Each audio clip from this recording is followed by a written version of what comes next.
दोस्तों इस वीडियो में हम इंपॉर्टेंस देखने वाले हैं, क्या क्या वेरिएशन के इंपॉर्टेंस होते हैं। तो चलिए उससे पहले हम डिस्कस कर लेते हैं एक असेक्सुअल रिप्रोडक्शन और सेक्सुअल रिप्रोडक्शन में डिफरेंसेस क्या होते हैं। जैसे कि हमने टाइप्स ऑफ रिप्रोडक्शन में देखा था asexual reproduction and sexual reproduction. इसमें एसेक्सुअल में क्या होता था, सिंगल पेरेंट इन्वॉल्व रहता था रिप्रोडक्शन में, है ना। यहाँ पर क्या रहते थे, both male and female parent involve in reproduction, है ना। मेल और फीमेल दोनों पेरेंट इन्वॉल्व रहते हैं, ठीक है। यहाँ पर गैमेट नहीं बनते, ठीक है, कोई गैमेट्स नहीं बनते, ठीक है। रिप्रोडक्टिव मटेरियल कुछ भी नहीं बनता यहाँ पर, लेकिन यहाँ पर रिप्रोडक्टिव मटेरियल बनते हैं, गैमेट्स बनते हैं। मेल से मेल गैमेट बनते हैं, फीमेल से फीमेल गैमेट्स बनते हैं, जिनके थ्रू फिर आगे रिप्रोडक्शन होता है, ठीक है।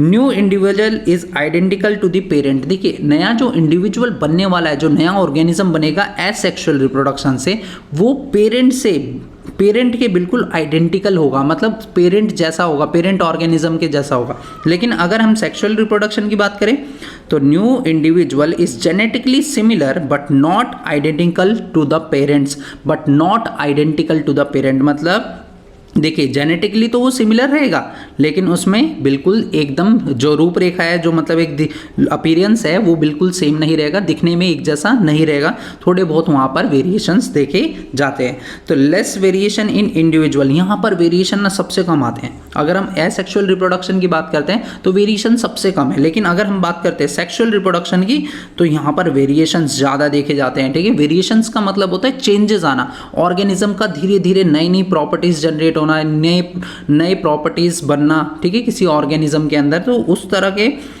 चेंजेस को वेरिएशंस कहा जाता है, ठीक है। तो वेरिएशन सेक्सुअल रिप्रोडक्शन में ना वेरिएशन सबसे ज़्यादा आते हैं, ठीक है।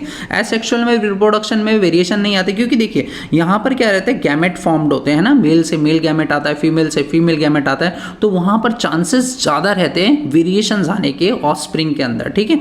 और यहाँ पर बिल्कुल जो पेरेंट ऑर्गेनिज्म रहता है, पेरेंट से ही नए ऑर्गेनिज्म रिप्रोड्यूस होते हैं, यहाँ पर दो गैमेट नहीं बनते, तो इसलिए यहाँ पर वेरिएशंस भी कम देखे जाते हैं, ठीक है। जैसे कि फ्यूजन में पढ़ा था हमने, रीजनरेशन, ये सारे टॉपिक्स थे ना, इन सब में देखा गया था कि ना वेरिएशंस जो है ना बहुत ही कम आते हैं। फ्यूजन में देखिए अमीबा बिल्कुल लुक लाइक सिमिलर रहता है ना पेरेंट ऑर्गेनिज्म के, लेकिन अगर इसमें सेक्सुअल रिप्रोडक्शन में बात करें तो यहाँ पर काफ़ी वेरिएशंस देखे जाते हैं सेक्सुअल रिप्रोडक्शन के अंदर, ठीक है। इसी तरह इसमें भी मतलब ह्यूमन रिप्रोडक्शन में भी देखा था हमने, काफ़ी सारे वेरिएशंस आते हैं बॉडी के अंदर, ठीक है। तो ये वेरिएशंस किस तरह के होते हैं और इनकी क्या इंपॉर्टेंस है, इसके बारे में समझते हैं। चलिए द इम्पॉर्टेंस ऑफ वेरिएशन। देखिए आपने यहाँ पर भी देखा होगा, ये एक सिंगल ऑर्गेनिज्म है, इसमें देखिए आगे चल के अगर ये रिप्रोड्यूस करता है, आगे जाके अपने आप को डेवलप करता है, तो ये किस तरह का, यहाँ पर देखो एक नया फीचर आ गया है ना, ये रेड कलर का एक नया फीचर यहाँ पर जनरेट हो गया। यहाँ पर देख रहे होगे आप, इसका बेस जो है ये ग्रीन हो गया है, ठीक है।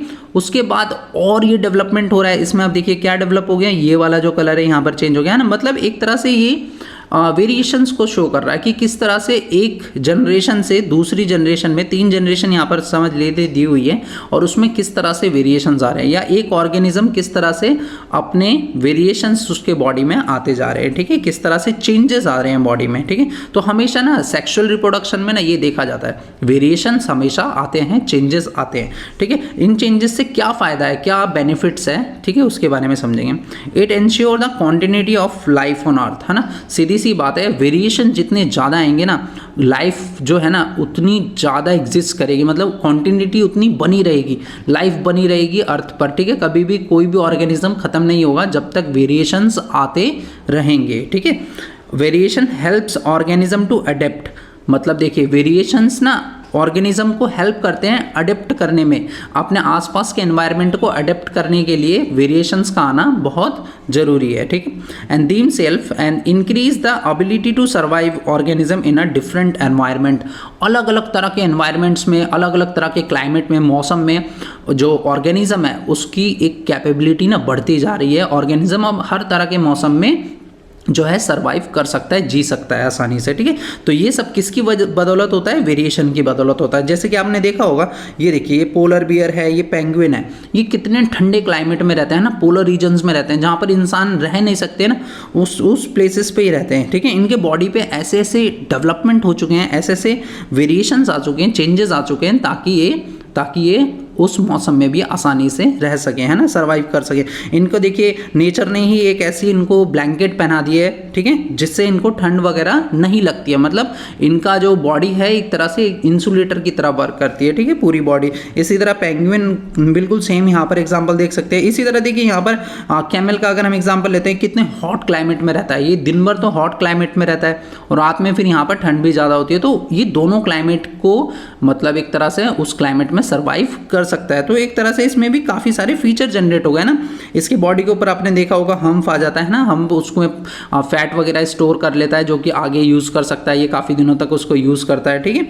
तो इस तरह के कुछ फीचर्स आने लग जाते हैं बॉडी में, चेंजेस आने लग जाते हैं, ठीक है, ऐसे चेंजेस देखे जाते हैं। जैसे कि फिशेस की अगर बात करें तो फिशेस के शुरुआती तौर पे ऐसी नहीं रही होगी, इसके बॉडी के अंदर गिल्स नहीं रहे होंगे। गिल्स पता है ना आपको, गिल्स के थ्रू ये क्या करते हैं, पानी में जो घुली हुई ऑक्सीजन होती है ना उसको एब्जॉर्ब कर पाते हैं। तो यहाँ पर ऑक्सीजन को एब्जॉर्ब करने के लिए भी इनको गिल्स की जरूरत थी, लेकिन गिल्स अचानक नहीं आगे होंगे, ठीक है, एकदम से नहीं आगे होंगे। इसमें सालों का समय मतलब लाखों सालों का समय लगा होगा, तब जाके ये ऑर्गेनिज्म इवॉल्व हुआ होगा, एक तरह से विकसित हुआ होगा, ठीक है, तब जाके इसके बॉडी में गिल्स आए होंगे, ठीक है, स्विम करने के लिए इनके, ठीक है, ये विंग्स आए होंगे। तो इस तरह से मतलब जो है ये ऑर्गेनिज्म सभी इवॉल्व हुए हैं। तो ये क्या है, डिफरेंट देख रहे हो क्लाइमेट्स में ये आसानी से सर्वाइव कर सकते हैं। तो ये सब किसकी बदौलत है, ये सभी ऑर्गेनिज्म में वेरिएशंस की वजह से बदौलत है, ठीक है। वेरिएशंस आते हैं तभी ये ऑर्गेनिज्म कैपेबल बनता है कि अलग अलग तरह के क्लाइमेट में, अलग अलग तरह के मतलब मौसम में जीवित रह सके, सर्वाइव कर सके, ठीक है। It helps in the evolution of species. Evolution of species का मतलब होता है, आप देख रहे होंगे आज ना कितनी वेराइटीज ऑफ स्पीशीज है ना। हमारे अर्थ पे भी देखोगे ना इतने टाइप के ऑर्गेनिज्म है। प्लांट्स की अगर बात करें, प्लांट्स की अलग कैटेगरी है, ठीक है। एनिमल्स की बात करें, एनिमल्स की इतनी सारी कैटेगरी है। अगर हम एक कोई एनिमल भी उठाते हैं ना, टाइगर भी लेते हैं, तो टाइगर में भी आपको इतनी सारी वेराइटीज मिल जाएंगी, इतनी सारी वेराइटीज मिल जाएंगी, ठीक है। तो ये सब किसकी बदौलत है, ये वेरिएशंस की बदौलत है, ठीक है। वेरिएशंस आते हैं तभी ये स्पीशीज देखने को हमें मिलती है। A thermophile is an organism that thrive at relatively high temperature. देखिए एक ना ये ऐसा ऑर्गेनिज्म है जो 41 से 122 डिग्री सेल्सियस पे भी सर्वाइव कर सकता है, ठीक है। क्योंकि देखिए अगर मान लीजिए यहाँ पर देखिए ये हाइड्रोथर्मल वेंट्स बोले जाते हैं, इसमें ये एक तरह से हॉट स्प्रिंग बोले जाते हैं, ये स्रोत रहते हैं गर्म पानी के, ठीक है, ज़मीन के नीचे से जो हीट निकलती है उसमें। तो इसका टेम्परेचर तकरीबन कितना रहता है, देखिए 41 डिग्री सेल्सियस से 122 डिग्री सेल्सियस इसका टेम्परेचर रहता है। और इसके अंदर ना एक बैक्टीरिया पाया जाता है, एक बैक्टीरिया जिसका नाम है थर्मोफाइल। और ये बैक्टीरिया ना इतने टेम्परेचर में भी इसकी बॉडी के अंदर एबिलिटी है कि इतने ज़्यादा टेम्परेचर में भी ये जीवित रह सकता है, सर्वाइव कर सकता है ना।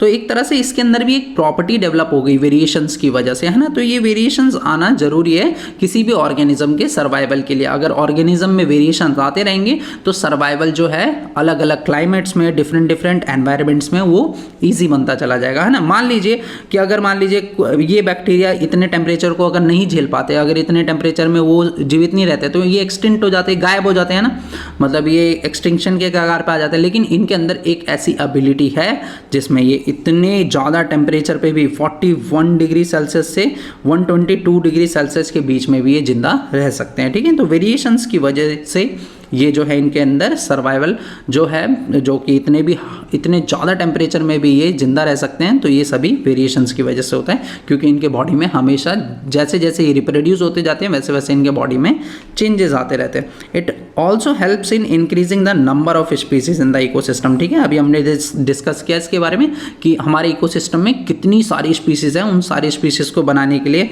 जो एक ही फैक्टर जिम्मेदार है वो है वेरिएशंस। दोस्तों अगर आपको ये वीडियो अच्छा लगा, चैनल को सब्सक्राइब करें, बेल आइकन का बटन दबाएं और इसे अपने दोस्तों के साथ भी शेयर करें।